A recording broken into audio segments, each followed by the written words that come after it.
Okay, so let me just explain a little bit how I cut in here. Now, if I were actually covering this with fondant, I would cut it just slightly different. Usually, again, the gift bags, they go in here, but they kind of come out a little bit more here at this part where that crease is. There's like a second crease.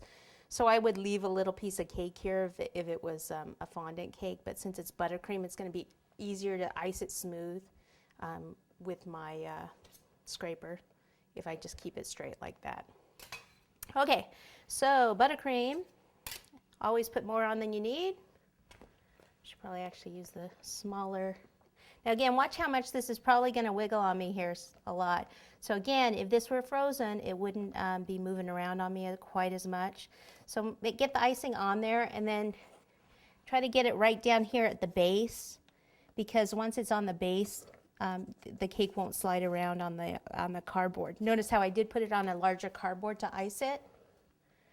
Okay, so I just want to pretty much get it all on here and then smooth it out a little bit with my scraper and then pop it in the freezer. Now the thing about colored buttercream, putting it in the freezer, that's why I'm going very, very light, because it will get a little bit patchy, the colors. It doesn't work the same as the white buttercream.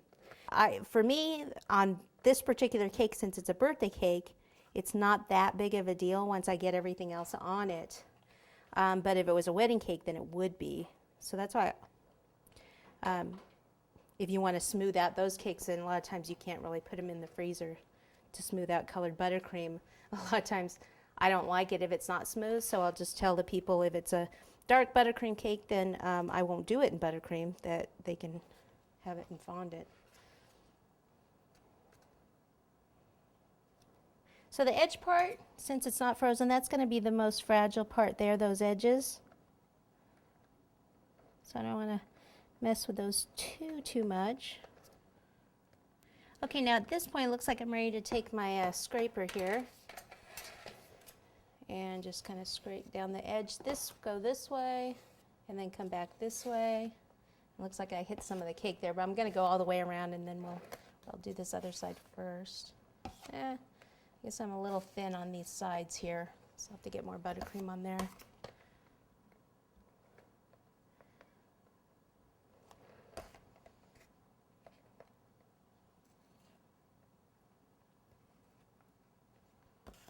Okay, so come in this way.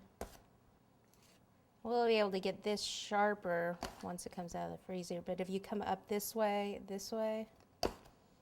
and then out, then you can get it sharper.